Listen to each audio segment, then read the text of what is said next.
जय हिंद बच्चों, स्वागत है आप सभी का हमारे YouTube चैनल पर। हम लेकर आ चुके हैं मैट्रिक बोर्ड परीक्षा कक्षा 10वीं जो कि आपकी 2025 और 2026 में जो होने वाली है, इसका टाइम टेबल यहाँ पर आ चुका है और इससे रिलेटेड हम महत्वपूर्ण प्रश्नोत्तर लेकर आए हुए हैं जो कि हिंदी सब्जेक्ट के आपके रहने वाले हैं। यहाँ से आपके 95% क्वेश्चन 100% मिलने वाले हैं, तो इन क्वेश्चनों को आप अच्छी तरीके से प्रिपेयर कर लीजिएगा। 100% क्वेश्चन मिलेंगे। और अदर सब्जेक्ट के अगर आपको इसी तरीके की PDF चाहिए तो वीडियो में जल्दी जल्दी से कमेंट करके चैनल को सब्सक्राइब करें और वीडियो को लाइक करें। ठीक है, तो स्टार्ट करते हैं, देखते हैं कौन कौन से क्वेश्चन रहने वाले हैं इस वीडियो में। आज हम व्याकरण के कुछ इंपॉर्टेंट क्वेश्चन है जो 100% आपको यहाँ पर क्वेश्चन मिलेंगे पेपर में। ठीक है, तो इनको आप तैयार कर लीजिएगा। जैसे ही पेपर नजदीक आएंगे, वायरल पेपर आते हैं तो वायरल पेपर भी आपको यहाँ पर मिलेंगे, इसलिए वीडियो को लाइक जरूर करें। चैनल पर नया है, चैनल को सब्सक्राइब जरूर करें। तो स्टार्ट करते हैं, देखते हैं पहला क्वेश्चन हमारा कौन सा है। पहला क्वेश्चन अगर देखें तो यहाँ पर आप देखेंगे छायावाद के बारे में बहुत सारी विशेषता पूछी जाएगी। छायावाद के यहाँ पर क्वेश्चन आ सकते हैं। ठीक है, तो हम देखेंगे एक एक करके सभी क्वेश्चन को सॉल्व करने वाले हैं। ठीक है, छायावाद काव्य की यहाँ पर प्रमुख विशेषता के बारे में बताया गया है। पहला विशेषता है मुख्य प्रेम भावना यहाँ से पूर्ण होती है। दूसरा है काव्य में कल्पना तत्व की प्रधानता रहती है छायावादी में। ठीक है, इसका तीसरा है सजीव प्रकृति चित्रण और मानवीकरण का प्रयोग किया जाता है। व्यक्तिगत अनुभवों की अभिव्यक्ति होती है, चौथा पॉइंट। पांचवा पॉइंट है भाषा लाक्षणिक तथा कोमल कांत पदावली का प्रयोग किया जाता है।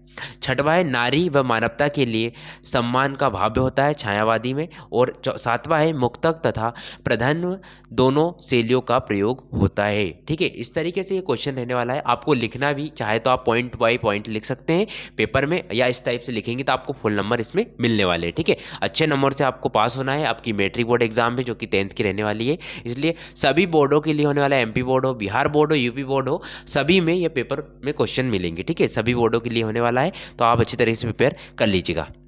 अब नेक्स्ट क्वेश्चन देखें तो यहाँ पर रीतिकाल की विशेषताओं के बारे में पूछा जाता है।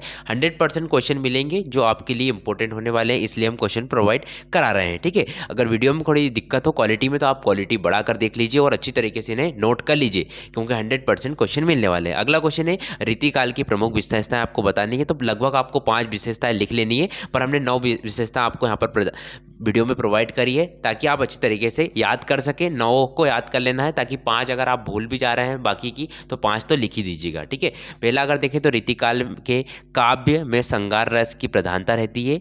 इस काल में नायक नायिका भेद, षड् ऋतु वर्णन और बारहमसा आदि का प्रमुख वर्णन किया गया है। दूसरा है इस काल में लक्षण ग्रंथों की प्रधानता रहती है और इस युग के कवि आचार्य पहले ये कवि आचार्य थे, बाद में कवि थे।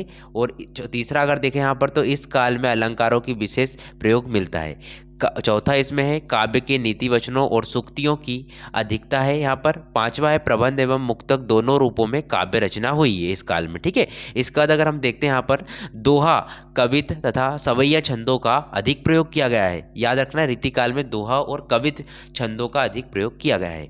सातवां है इस काल में ब्रज भाषा ही काव्य की प्रमुख भाषा रही है। रीतिकाल में ब्रज भाषा का उपयोग किया गया है। इस काल में कला पक्ष को अधिक महत्व दिया गया है एंड प्रकृति का उद्दीपन रूप में वर्णन किया गया है। इस तरीके से इसमें क्वेश्चन आएंगे आपके 10th बोर्ड परीक्षाओं में। ठीक है, हिंदी का हमने रीतिकाल कंप्लीट कर लिया। अब नेक्स्ट देखते हैं कौन सा क्वेश्चन इसमें रहने वाला है। नेक्स्ट क्वेश्चन देखें तो भारतेंदु युग के बारे में अधिकतर पूछा जाएगा। भारतेंदु के बारे में आपको विशेषताएं याद होनी चाहिए। ठीक है, तो सबसे पहले अगर देखें यहाँ विशेषताएं कौन कौन सी दी गई है, तो आप देख सकते हैं भारतेंदु युग के बारे में पूछा गया है। इसमें अगर देखें तो इस युग के कवियों ने अपनी रचनाओं के माध्यम से राष्ट्रीय भावना का बीजारोपण किया, मतलब राष्ट्र प्रेम के बारे में बताया गया है भारतेंदु युग में। इस युग के कवियों ने समाज में व्यक्त अंधविश्वास एवं समाज की रूढ़ियों को दूर करने के लिए कविता लिखी, मतलब समाज में जो अंधविश्वास फैल रहा है उसको दूर करने के लिए भारतेंदु युग में लिखा गया था। ठीक है, इस युग के काव्य में पश्चिम सभ्यता, विदेशी शासन तथा सामाजिक अंधविश्वासों पर कटु व्यंग किए गए हैं। चौथा पॉइंट है इस काव्य में अंग्रेजी भाषा तथा अंग्रेजी शिक्षा का विरोध व्यक्त है। पांचवा पॉइंट है इस युग में मुक्तव एवं प्रधन दोनों काव्य रूपों का वर्णन किया गया है। छठवा है इस युग में मौलिक लेखन तत्व के साथ साथ संस्कृति तथा अंग्रेजी काव्य का भी अनुवाद किया गया है। ठीक है, तो इस तरीके से भारतेंदु युग यहाँ पर समाप्त होता है। ये इंपॉर्टेंट क्वेश्चन है, 100% आपको मिलेंगे। ठीक है, इस तरीके से अगर क्वेश्चन आते हैं तो आप अच्छे नंबर से पास हो सकेंगे। अगला क्वेश्चन है छायावादी काव्य की विशेषता, आपको ऑलरेडी हमने बता दी है छायावाद की क्या विशेषता रहने वाली है। नेक्स्ट इसका अगर देखें तो रहस्यवाद की विशेषता आपको याद होनी चाहिए, रहस्यवाद के बारे में भी पूछा जा सकता है। यहाँ पर अगर देखें पहला ऑप्शन देखेंगे तो रहस्यवाद में अलौकिक सत्ता के प्रति जिज्ञासा, प्रेम पर आकर्षण के भाव व्यक्त किए गए हैं। यहाँ पर अलौकिक सत्ता के बारे में बताया गया है और इसके बारे में प्रेम और आकर्षण का भाव भी व्यक्त हुआ है।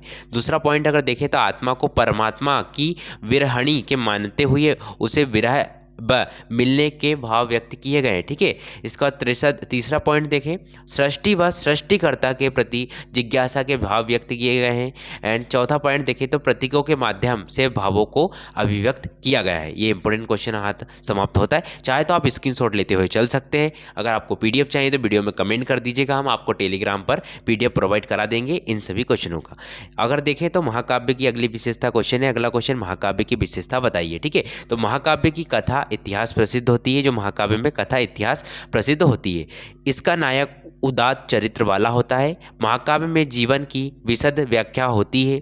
यह संगों में रचित होता है और इसमें कम से कम 8 सर्ग होते हैं। ठीक है, पांचवा देखें तो इसमें श्रृंगार, शांत और वीर में से कोई एक रस प्रधान होता है, शेष रस गौण रहते हैं। और इसमें छठवा अगर देखें तो इसकी भाषा शैली विषयानुसार उद्दत रहती है। सातवां पॉइंट है इसमें मूल कथा के साथ साथ अन्य सहायक कथ्यांश आदि के अंत आ जाते रहते हैं। और आठवां अगर देखें इसमें पात्रताओं की संख्या अधिक रहती है। ठीक है, इस तरीके से ये क्वेश्चन हो जाएगा। नेक्स्ट क्वेश्चन देखते हैं इस वीडियो का। नेक्स्ट क्वेश्चन अगर देखें तो खंड काव्य मोस्ट इंपॉर्टेंट है, अच्छे तरीके से याद कर लीजिएगा। ठीक है, पॉइंट टू पॉइंट हमने लेकर आए ताकि आपको क्या होता है कि एक पैरा मिल जाता है तो पैराग्राफ में आपको समझ में नहीं आता है, तो हमने पॉइंट टू पॉइंट आपको लेकर आए हैं। पॉइंट टू पॉइंट याद कर लीजिए, अंतर भी आपको याद हो जाएंगे। ठीक है, नेक्स्ट अगर देखें तो खंड काव्य के बारे में पूछा गया है। पॉइंट देखें तो खंड काव्य में केवल एक ही छंद का प्रयोग किया जाता है। ठीक है, और इसकी भाषा शैली सरल एवं प्रभावपूर्ण होती है। खंड काव्य के जीवन किसी भी एक भाग के या एक घटना का चरित्र का चित्रण होता है। खंड काव्य में किसी एक भाषा का, किसी एक भाव और एक घटना का चरित्र का चित्रण होता है। यह अपने आप में एक पूर्ण रचना होती है खंड काव्य। इसमें पात्रों की संख्या सीमित रहती है। ठीक है, इस तरीके से क्वेश्चन समाप्त होता है आपका। चलते हैं नेक्स्ट क्वेश्चन की तरफ। नेक्स्ट क्वेश्चन अगर यहाँ पर देखें तो संचारी भाव क्या है, इसके बारे में याद करना है। संचारी भाव के क्वेश्चन आते हैं तो आपको अच्छी तरीके से याद कर लेना है। सभी क्वेश्चन आपको मिल जाएंगे। व्याकरण की संपूर्ण क्वेश्चन इस वीडियो में आपको हम प्रोवाइड कराने वाले हैं, इसलिए अच्छी तरीके से वीडियो को ध्यान से देखिए और अच्छे तरीके से याद कर लीजिए। अगर देखते हैं संचारी भाव स्थायी भाव को पुष्ट करने के लिए आते हैं और पुनः तत्काल विलुप्त हो जाते हैं। ठीक है, इनकी संख्या निश्चित नहीं होती। इसके विपरीत स्थायी भाव सहृदय के साथ हृदय से प्रारंभ से लेकर अंत तक स्थायी रूप से स्थित रहते हैं। स्थायी भावों की संख्या निश्चित होती है। ठीक है, इस तरीके से आपको ये हो जाएगा। एंड नेक्स्ट अगर देखें क्वेश्चन आपका, तो नेक्स्ट क्वेश्चन आपको वीर रस आएगा। वीर रस इंपॉर्टेंट है, याद कर लीजिए। इन दोनों तरीके से एग्जाम्पल भी यहाँ पर दिए गए हैं। अगर वीर रस हम यहाँ पर देखें तो जहाँ ओजस्वी बातों का वर्णन हो, काव्य में परिलक्षित हो, वहाँ वीर रस की व्यंजना होती है। मतलब वीर रस मतलब वीरता का भाव यहाँ पर उत्पन्न हो, उस वहाँ पर वीर रस होता है। ठीक है, और आप देख सकते हैं यहाँ पर वह खून कहो किस मतलब का जिसमें उबाल का नाम नहीं, वह खून किस मतलब का जिसमें जीवन न रवानी है। ठीक है, इस तरीके से आप देखेंगे तो यहाँ पर इस तरीके व्याख्याओं में वीर रस का अनुभव हो रहा है। तो आपको यहाँ पर इस तरीके से इनका उदाहरण भी लिख देना। 2 उदाहरण हमने दिए हैं, दोनों में से कोई सा याद कर लीजिए, दूसरा भी इससे अच्छा है। एंड नेक्स्ट अगर देखें नेक्स्ट क्वेश्चन, तो नेक्स्ट क्वेश्चन आपका इससे इंपॉर्टेंट रहने वाला है। गीति का छंद इंपॉर्टेंट है। आप छंद की अगर बारी देखें तो गीति का छंद में आपको कुछ पॉइंट रहते हैं जो इंपॉर्टेंट है, तो आपको याद कर लेना है। बहुत ही आसानी तरीके से आप याद भी कर सकते हैं इनको। गीति का छंद सम छंद होता है, मतलब एक मात्रिक सम छंद होता है गीति का छंद। इसमें 4 चरण होते हैं। प्रत्येक चरण में 14 तथा 12 की यति पर 26 मात्राएं होती है, याद रखना है। ठीक है, यहाँ पर 14 तथा 12 की यति पर 26 मात्राएं होती है और अंत में लघु गुरु 15 होता है। उदाहरण के लिए आप देखेंगे यहाँ पर साधु भक्तों में सुयोगी संयमी बढ़ाने लगे, सभ्यता की सीढ़ियों पे सूरमा चढ़ाने लगे, वेद मंत्रों की विवेकी प्रेम से बढ़ने लगे और वचकों की छातियों में सूल के गड़ने लगे। ठीक है, इस तरीके से आप देखेंगे तो ये आपको उदाहरण हो जाएगा। बहुत ही अच्छा उदाहरण है, अच्छे से याद करना है, इंपॉर्टेंट क्वेश्चन आपका रहने वाला है। इसके बाद अगर नेक्स्ट क्वेश्चन देखते हैं तो आप देखेंगे यहाँ पर उल्लाला छंद के बारे में पूछेगा, उल्लाला छंद के बारे में आएगा। इंपॉर्टेंट क्वेश्चन जो भी इस वीडियो में आपको क्वेश्चन दे रहे हैं वो आपकी मैट्रिक बोर्ड एग्जाम 2025-26 के लिए इंपॉर्टेंट है, महत्वपूर्ण प्रश्न उत्तर है। सभी को शेयर करें वीडियो, चैनल पर नए हैं चैनल को लाइक करें एंड वीडियो में कमेंट जरूर करें। अदर सब्जेक्ट के भी आपको चाहिए या किसी टॉपिक पर आपको समझ में नहीं आ रहा है उन आपको सिंपली भाषा में समझाएंगे ताकि आप अच्छे तरीके से लिख कर आ सकें। इसका अगर देखें उल्लला छंद क्या होता है तो इस छंद के पहले तथा तीसरे, आपको याद रखना, पहले और तीसरे चरण में 15-15 और दूसरे और चौथे चरण में 13-13 मात्रा होती है। मतलब पहला और तीसरा में 15-15 मात्रा होती है और दूसरा और चौथे में 13-13 मात्रा होती है। कुल मात्राएं 18 मात्रा होती है। उदाहरण अगर देखें यहाँ पर तो उस मातृभूमि की गोद में जब पूरे सन जाएंगे होकर भव बंधन मुक्त हम आत्मरूप बन जाएंगे। ठीक है, इस तरीके से आप देखेंगे तो इसका उदाहरण हो जाएगा। ये उल्लला छंद की परिभाषा है, चाहे तो स्क्रीनशॉट ले सकते हैं। वीडियो में कमेंट करेंगे तो हम आपको टेलीग्राम पर पीडीएफ भी प्रोवाइड करा देंगे। टेलीग्राम चैनल की लिंक एक ही रहने वाली है, टेलीग्राम पर आकर सभी लोग जुड़ सकते हैं, हम सभी पीडीएफ उसी में प्रोवाइड करा देते हैं। अतिशयोक्ति अलंकार की अगर बात करें, अगला क्वेश्चन है, तो अतिशयोक्ति अलंकार अधिकतर पूछा जाता है काव्य में जहाँ किसी वस्तु पर या व्यक्ति पर स्वाभाविकता से अधिक बढ़ा चढ़ाकर वर्णन किया जाता है। अतिशयोक्ति अलंकार मतलब बढ़ा चढ़ाकर बोलना किसी व्यक्ति के बारे में या किसी वस्तु के बारे में, तो इसे अतिशयोक्ति अलंकार कहते हैं। यहाँ देख सकते हैं, वह सर इधर गांडीव गुण से भिन्न जैसे ही हुआ, जय धड़ जय दर्थ का उधर सिर से छन वैसे ही हुआ। मतलब कि जो गांडीव धनुष था उससे जैसे ही बाण निकलता था उधर शत्रु का सर अलग हो जाता था। ठीक है, इस तरीके से यहाँ पर क्वेश्चन आता है और आप देख सकते हैं उदाहरण में 4-4 उदाहरण दिए हैं ताकि एक अगर आप भूल जाएं तो बाकी के भी याद हो सकते हैं। ठीक है, चलते हैं नेक्स्ट क्वेश्चन की तरफ। नेक्स्ट क्वेश्चन आप देखेंगे तो अनयोक्ति अलंकार आता है। अनयोक्ति अलंकार क्या होता है? काव्य में जहाँ अप्रस्त कथनों के द्वारा में प्रस्तुबोध का बोध होता है वहाँ पर अनयोक्ति अलंकार होता है। तो आप देख सकते हैं, माली आवत देख कर कलियन करी पुकार, फूले फूले चुन ले काहिली हमारी बार। ठीक है, इस तरीके से आप देखेंगे तो बहुत आसान से आंसर है और आप अच्छी तरीके से इन क्वेश्चन को कर सकते हैं और अच्छे नंबर से पास हो सकते हैं। तो इन क्वेश्चन को अच्छी तरीके से याद कर लीजिए। चैनल पर नए चैनल को जल्दी सब्सक्राइब करके वीडियो को लाइक करें ताकि इसी तरह के नोटिफिकेशन आपको मिलते रहे।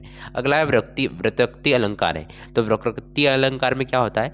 यहाँ पर जहाँ कथित का ध्वनि द्वारा दूसरा अर्थ ग्रहण किया जाता है वह होता है प्रकृति अलंकार। तो उसमें उदाहरण भी आपको मिला हुआ है, मैं सुकुमारी नाथ बन जोगू तुम्हें ही उचित तप मोकहु भोगू। ठीक है, इस तरीके से यहाँ पर उदाहरण भी मिल जाएगा। हम चाहे तो आपको थोड़ा सा जूम कर दें ताकि आप स्क्रीनशॉट लेने में आसानी रहे। चलते हैं नेक्स्ट क्वेश्चन की तरफ। नेक्स्ट क्वेश्चन अगर देखें तो गद्य की प्रमुख विधाओं के नाम याद करना है। कौन कौन सी विधा रहती है गद्य की, यहाँ पर आते हैं क्वेश्चन। गद्य की कौन कौन सी विधा है तो हम देखते हैं। पहला निबंध आप देखेंगे, निबंध, नाटक, एकांकी, उपन्यास, कहानी, जीवनी, आत्मकथा, संस्मरण, रेखाचित्र। इतनी याद कर लीजिए, बाकी याद करने की कोई ज़रूरत नहीं है, इंपॉर्टेंट है इसलिए हमने आपको लगभग 17 यहाँ पर प्रोवाइड की है। एंड चलते हैं नेक्स्ट क्वेश्चन की तरफ। नेक्स्ट क्वेश्चन आप देखेंगे, नाटक व एकांकी में आपको अंतर बताने हैं। तो इंपॉर्टेंट यहाँ पॉइंट टू पॉइंट आपको मिल जाएंगे। हम देखते हैं कौन कौन से अंतर रहने वाला है। नाटक अगर देखें, नाटक की कथा वस्तु नायक के संपूर्ण जीवन पर रहती है और उसके संपूर्ण चरित्र का चित्रण होता है। अच्छी तरीके से याद करना, समझाएंगे। नाटक जो रहता है उसमें नायक के संपूर्ण जीवन का वर्णन किया जाता है और संपूर्ण चित्र का भी वर्णन किया जाता है। विविध उपकथाओं को समेटे हुए विस्तृत होती है। मतलब आप देखेंगे तो हमने कुछ बुक से भी लिए हैं तो आप समझ सकेंगे, बहुत आसानी से यहाँ पर समझ आएंगे। एकांकी जीवन का एक हिस्सा के बारे में हम बताते हैं एकांकी में, और नाटक में संपूर्ण जीवन के बारे में। दूसरा है, नाटक में अनेक अंक होते हैं और एकांकी में उसमें अनेक दृश्य भी होते हैं। नाटक में एकांकी में एक अंक होता है और एक दृश्य के बारे में बताया जाता है। ठीक है, नेक्स्ट अगर देखें तो नाटक में पात्रों की संख्या अधिक होती है क्योंकि बहुत सारे पात्र रहते हैं इसलिए नाटक में पात्रों की संख्या अधिक होती है। किंतु जो एकांकी रहती है वो एक पात्र के द्वारा बनाई जाती है तो संख्या इसमें सीमित रहती है। एंड नेक्स्ट अगर देखें पॉइंट, नाटक का प्रभाव उतना तीव्र नहीं होता पर एकांकी का होता है। ठीक है, यहाँ पर अगर देखें तो नाटक के उद्देश्य की अपेक्षा एकांकी का उद्देश्य बिल्कुल स्पष्ट रहता है। मतलब कि नाटक में हम उद्देश्य होता है इसका उसके बारे में पता नहीं लगा सकते, पर एकांकी में पता लगाया जा सकता है कि किस उद्देश्य पर बनी हुई है, किस टॉपिक पर बनी हुई है। यहाँ पर अगर देखें, नाटक में नायक के पूरे जीवन का वर्णन होता है और एकांकी में नाटक के किसी विशेष पक्ष का चित्रण होता है सिर्फ। इसके बाद अगर नेक्स्ट पॉइंट देखें, नाटक की तुलना में एकांकी के संवाद चुस्त और पौने और प्रभाव उत्पाद होते हैं। ठीक है, और जबकि एकांकी दोनों विधाओं को स्पष्ट रूप से अंतर होता है। ठीक है, तो जो एकांकी में अंतर होता है नाटक में अलग अंतर होता है। ठीक है, ये हो जाएगा कंप्लीट क्वेश्चन। नेक्स्ट अगर देखें तो तात्विक दृष्टि से अनुसार कहानी और उपन्यास में समानता के अंतर बताइए। तो आपको यहाँ पर कहानी और उपन्यास में अंतर बताने हैं, इंपॉर्टेंट क्वेश्चन है ये भी।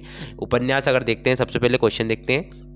चाहे तो आप इस टाइप से लिख सकते हैं या आप दोनों को कॉलन बना के और आप यहाँ पर लिखेंगे। तो अगर देखें तो उपन्यास में जीवन और जगत का विस्तृत वर्णन होता है, जबकि कहानी में जीवन जगत का किसी एक पक्ष का वर्णन होता है। मतलब नाटक और एकांकी टाइप ही ये कहानी उपन्यास रहने वाला है। ठीक है, तो कहानी जो है पूरे जगत जीवन का चित्रण होता है, जिसमें उपन्यास में सिर्फ एक जीवत और जगत का वर्णन होता है। ठीक है, उपन्यास का आकार बृहद होता है और जबकि कहानी लघु आकार की होती है, एकांकी टाइप। ठीक है, यहाँ पर उपन्यास में प्रभाव की तीव्रता कम रहती है, जबकि कहानी में प्रभाव की तीव्रता बहुत ज़्यादा रहती है।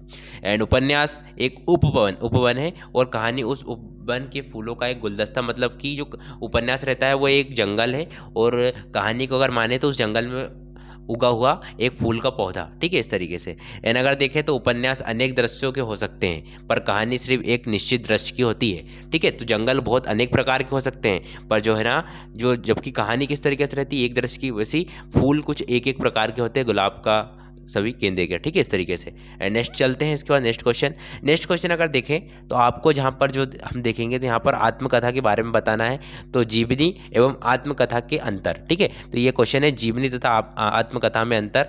तो जो जीवनी का लेखक कोई अन्य व्यक्ति होता है। ठीक है, जो आत्मकथा होती है वो स्वयं की लिखी जाती है। आपको ये पहले क्वेश्चन समझ में आ जाएगा पॉइंट।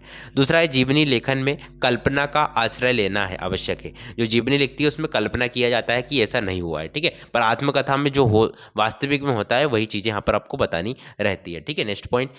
तीसरा पॉइंट है जीवनी में लेखक नायक के व्यक्तित्व को उभारने का प्रयास करता है। मतलब कि जो जीवनी लिखी जाती है उसमें व्यक्ति के बारे में हम बढ़ा चढ़ा के लिख सकते हैं, उसके उभार सकते हैं चरित्र को। पर जो आत्मकथा रहती है ना, जो दृष्टि से अपने जीवन का वर्णन किया है उसी को लिखना होगा। ठीक है, तो इस तरीके से आप ये अंतर समझ सकते हैं और अच्छी तरीके से क्वेश्चन को लिख भी सकते हैं। नेक्स्ट अगर देखें यहाँ पर तो आप देखेंगे यहाँ पर लेखक के स्मृति पटल पर अंकित किसी विशेष वस्तु के जीवन की घटनाओं को संस्मरण कहते हैं। मतलब संस्मरण के बारे में यहाँ पर बताया गया है। अब देखते हैं इसको समझते क्या होता है। तो लेखक के जो स्मृति पटल पर अंकित किसी विशेष व्यक्ति के जीवन की कुछ घटनाओं का रोचक वर्णन संस्मरण कहलाता है। मतलब कोई लेखक है, उसके स्मृति पटल पर, मतलब कि किसी रचनाओं पर किसी विशेष व्यक्ति के जीवन की कुछ घटनाओं का वर्णन किया जाता है, उसे हम कहते हैं संस्मरण। ठीक है, इसमें लेखक स्वयं देखी या अनुभव की गई घटनाओं का वर्णन करता है। इसमें कल्पना की उड़ान की गुंजाइश कम रहती है। मतलब कि कल्पना के बारे में, मतलब जो कल्पना हम सोचते हैं कि मन से लिख सकते हैं वो नहीं रहता है, इसमें ज़्यादा सोच समझ के लिखा जाता है। संस्मरण से देखी गए व्यक्ति से संबंधित होता है और इसका विवरण सर्वथा प्रमाणिक होता है, और किंतु प्रस्तुतिकरण में लेखक स्वतंत्र रहता है। और महादेव वर्मा, राहुल साक्यात्यान, पंडित जवाहरलाल नेहरू आदि के संस्मरण उत्तम माने जाते हैं। तो आपको यहाँ पर एक फ़ायदा यह मिल गया कि संस्मरण के बारे में अगर पूछा जाता है तो संस्मरण में आपको महादेव वर्मा, राहुल, संस्कृत्य ज्ञान और जो पंडित जवाहरलाल नेहरू जी का नाम भी लिख सकते हैं। इससे आपके नंबर बढ़ने की चांस रहते हैं। ठीक है, अगला है संस्मरण और रेखा चित्र में अंतर। तो आपको कॉपी में इस टाइप से लिखना है। ठीक है, हम जो बता रहे हैं ना उस टाइप से भी ठीक है, बट अगर इस टाइप से लिखेंगे तो आपको नंबर ज़्यादा मिलेंगे और आप अच्छे से साफ सुथरे तरीके से लिखना होगा। यहाँ पर अगर देखें नेक्स्ट क्वेश्चन है संस्मरण किसी घटना पर निर्धारित रहता है और जो रेखा चित्र है वो किसी व्यक्ति पर। एंड संस्मरण की शैली वर्णनात्मक एवं विचारात्मक होती है और रेखा चित्र की शैली चित्रात्मक होती है। संस्मरण में विषय का आत्मीयता पूर्ण वर्णन रहता है और रेखा चित्र में व्यक्ति के व्यक्तित्व एवं चरित्र का आत्मीय विश्लेषण रहता है। ठीक है, एंड संस्मरण में लेखक का घटना से निकट संबंधित प्रदर्शित होता है। ठीक है, और रेखा चित्र में लेखक तथ्य रहता है, मतलब उसके घटना के बारे में उसे कोई जानकारी नहीं रहती है इसमें। एंड नेक्स्ट चलते हैं, नेक्स्ट क्वेश्चन जो कि लास्ट इसमें रहने वाले हैं कुछ पॉइंट। इसमें अगर आपको देखेंगे तो यहाँ पर लाउड स्पीकर का आपका निबंध पूछा जाता है, वो भी मैट्रिक बोर्ड एग्जाम में। ठीक है, तो इस टाइप से आपको लिखना ना, बाकायदा अच्छी तरीके से क्वेश्चन को लिखना है ताकि नंबर अच्छे से मिल सके। एंड अदर सब्जेक्टिव क्वेश्चन भी आपको इस वीडियो में हम प्रोवाइड कराएंगे। तब से पहले इन क्वेश्चन को अच्छी तरीके से प्रिपेयर कर लीजिए एंड नेक्स्ट क्वेश्चन के लिए वीडियो में कमेंट जरूर करें ताकि हम आपको न्यू वीडियो प्रोवाइड करा सके सब्जेक्टिव क्वेश्चन की। ठीक है, एंड ऑब्जेक्टिव क्वेश्चन की हमने प्लेलिस्ट बना रखी है। कुछ क्वेश्चन में 2024 का हमने थंबनेल डाल रखा है, वो ऑलरेडी पहले की, पर वो 2025 के लिए भी इंपॉर्टेंट है, तो उनको भी आप देख सकते हैं जाकर। उनसे आपके ऑब्जेक्टिव क्वेश्चन की प्रिपरेशन हो जाएगी। कुछ सब्जेक्ट हमने पहले प्रोवाइड किए, उनको अगर आपने नहीं देखा तो वो भी आप जाकर देख लीजिए। और जो हमने अभी प्रोवाइड करी है वीडियो, उसके लिए आप अगर आपको अदर सब्जेक्ट के भी चाहिए इसी तरीके के इंपॉर्टेंट क्वेश्चन, तो आप जल्दी जल्दी इस वीडियो में कमेंट करके चैनल पर नए चैनल को सब्सक्राइब करके वीडियो को लाइक कर दें और शेयर कर दें अपने सभी दोस्तों के पास, ताकि उनको मिल सके। ठीक है, तो यहाँ पर आप देख सकते हैं लाउड स्पीकर का आपको जो निबंध लिखना होगा, जो इंपॉर्टेंट है, मोस्ट इंपॉर्टेंट है ये, तो 100% आएगा ही। ठीक है, एंड इसके बाद अगर देखें तो आपको जो है इसके अथवा में एक और क्वेश्चन आ सकता है आपको, कि जो है मैट्रिक बोर्ड एग्जाम की आपकी अंकसूची घूम गई है और उसके बारे में आपको निबंध लिखना है। ठीक है, तो यहाँ पर आप देखेंगे तो इस तरीके से आपको लिखना है, बस इसी तरीके से आपको छाप देना है। ठीक है, अच्छी तरीके से लिखेंगे और आपको अच्छे अच्छे अक्षरों से लिखेंगे तो आपको 100% पूर्ण नंबर मिलेंगे और आप अच्छी तरीके से पास होंगे मैट्रिक बोर्ड एग्जाम में अच्छे परसेंटों के साथ। ठीक है, तो जल्दी जल्दी चैनल को सब्सक्राइब कर लीजिए, वीडियो को लाइक कर दीजिए एंड वीडियो में कमेंट करके जरूर जाना अदर सब्जेक्ट के, आप किस सब्जेक्ट में आपकी तैयारी नहीं हुई है, उस सब्जेक्ट में भले वो मैथ हो, इंग्लिश हो, आपको इंपॉर्टेंट क्वेश्चन दिए जाएंगे जो 100% आपको मैट्रिक एग्जाम में मिलने वाले हैं। ठीक है, वही क्वेश्चन देंगे जो इंपॉर्टेंट है, वो जो मैट्रिक बोर्ड एग्जाम में आ सकते हैं, तो वही क्वेश्चन आपको प्रोवाइड किए जाएंगे। तो जल्दी जल्दी चैनल को सब्सक्राइब करें, वीडियो को लाइक करें एंड जल्दी जल्दी कमेंट करें, ताकि हम अगली नेक्स्ट वीडियो आपको प्रोवाइड करा सके जो कि इस सब्जेक्ट से या अदर सब्जेक्ट से रिलेटेड रहेगी। एंड 9th वाले भी अगर देखते हैं तो 9th वालों के लिए भी हम यहाँ पर प्रोवाइड कराएंगे वीडियो, 9th वाले भी यहाँ पर कमेंट कर सकते हैं। तब तक के लिए जय हिंद, जय भारत, वंदे मातरम।